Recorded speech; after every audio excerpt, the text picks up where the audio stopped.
Hello viewers, it's me as your boy আমি Wes and welcome to another blog video. আজকের ভিডিওতে আমি মূলত কভার করব একটা ট্রেন জার্নি, কলকাতা সাইরাং যে নতুন ট্রেনটা দিয়েছে সে কলকাতার সাইরাং এক্সপ্রেস। এই ট্রেনটা মূলত মুর্শিদাবাদবাসী নদিয়াবাসীর জন্য একটা গর্বের বা একটা খুব আনন্দের খবর বা সুখবর। কারণ মুর্শিদাবাদ বা নদিয়ার উপর দিয়ে প্রথম যাচ্ছে সেই মিজোরামের সাইরং পর্যন্ত যে ট্রেন, সেটা হচ্ছে কলকাতা সাইরং এক্সপ্রেস। সেই ট্রেনে আজ আমরা জার্নি করব। ট্রেনটার সম্পর্কে যদি বলতে হয় তাহলে এই ট্রেনটায় রয়েছে দুটো সেকেন্ড এসি, পাঁচটা থার্ড এসি, দুটো থার্ড এসি ইকোনমি, চারটে জেনারেল, আর হচ্ছে টোটাল 7টা স্লিপার কোচ। আর ট্রেনটা পুরোপুরি এলএইচবি কোচের একটা নতুন রেকেট ট্রেন। ট্রেনটা মূলত জুড়ে দিয়েছে পশ্চিমবঙ্গের রাজধানী কলকাতার সঙ্গে মিজোরামের রাজধানী আইজলকে। ঘড়ির কাঁটায় তখন ঠিক দুপুর 12:30।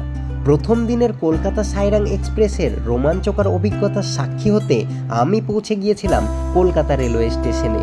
ট্রেন ছাড়ার 1 ঘন্টা পূর্বেও স্টেশনে ঢুকে দেখি 1 নম্বর প্ল্যাটফর্মে দাঁড়িয়ে আছে আমাদের ঝাঁ চকচকে নতুন ট্রেনটি।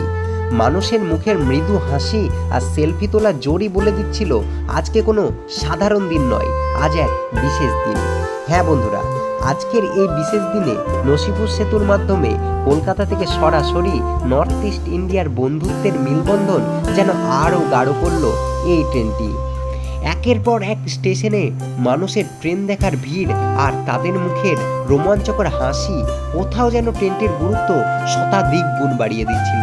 তার সঙ্গে বৃষ্টির ঝলকে বিধাতাও যেন বরণ করে নিচ্ছিল ট্রেনটিকে। লাল টকটকে এলএইচবি কোচের ট্রেনটি গ্রাম বাংলার সবুজের মাঝে ছুটে চলেছে সাজানো তৃণভূমির উপর দিয়ে। এক অপরূপ দৃশ্য। নদিয়া মুর্শিদাবাদবাসীর জন্য এই ট্রেনটা এখন একটা গর্বের ট্রেন।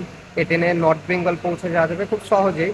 দার্জিলিংয়ের জন্য এটা হয়তো উপযুক্ত হবে না, কারণ এই ট্রেনের যে টাইমিং আছে সেটা দার্জিলিং পৌঁছাতে পৌঁছাতে, মানে দার্জিলিং বলছি, এনজিপি পৌঁছাতে পৌঁছাতে রাত্রি হয়ে যাবে। তো তখন এনজিপিতে হয়তো স্টে করতে হবে। সেখানে আরও এক্সট্রা কামরূপ সহ আরও আমাদের বহরমপুরবাসীর জন্য খাগড়াঘাট থেকে অনেক ট্রেন আছে, সেগুলো ভালো। তবে মিজোরাম যাওয়ার জন্য এত সুন্দর একটা নর্থ ইস্ট কানেক্টিভিটির ট্রেন, এই ট্রেনটার থেকে ভালো ট্রেন আর কোনো কিছুই হতে পারে না। আর অনেকে কলকাতাবাসীর জন্য এটা অনেক ভালো ট্রেন, কিন্তু এটা খুব কম সময়ে কলকাতা থেকে মিজোরামকে জুড়ে দিয়েছে। আর আইজল থেকে যে সাইরাংয়ের দূরত্ব কিন্তু 22 কিলোমিটার, মানে খুব ক্যাপিটালের খুব কাছেই এই স্টেশন বলা যেতেই পারে। একদম নতুন রেক। প্রথম দিন জেনারেল বগিতে ভিড় ছিল না বললেই চলে, ফাঁকাই ছিল মোটামুটি। এখনও হয়তো অনেক মানুষ এই ট্রেনটার সম্পর্কে অবগত নয়, যেহেতু প্রথম দিন যাচ্ছে। ভবিষ্যতে এই ট্রেনটা গুরুত্বপূর্ণ হবে মানুষের কাছে, এটা অবশ্যই আশা করা যায়। আর ট্রেনটার যে বেসিন, টয়লেট, এগুলো সম্পর্কে ধারণা দিতে গেলে নতুন ঝাঁ চকচকে সব কিছুই। আর বেশ পরিষ্কার পরিচ্ছন্নই আছে প্রথম দিন যেহেতু। ভবিষ্যতে কেমন থাকবে সেটা আপনারাই, যারা ভবিষ্যতে এই ট্রেনে যাত্রা করবেন, তারা অবশ্যই কমেন্ট বক্সে এসে কমেন্ট করে জানাবেন। এই ট্রেনে আমাদের যাত্রাপথের প্রথম হল্ট হচ্ছে নৈহাটি জংশন। আর আমরা এই মুহূর্তে কলকাতা চিতপুর রেলওয়ে স্টেশন থেকে কেবল ছেড়ে বেরালাম। এবার আমরা ঢুকছি দমদমে হল্ট নেই। এই মুহূর্তে আমরা পার করছি দমদম রেলওয়ে স্টেশন।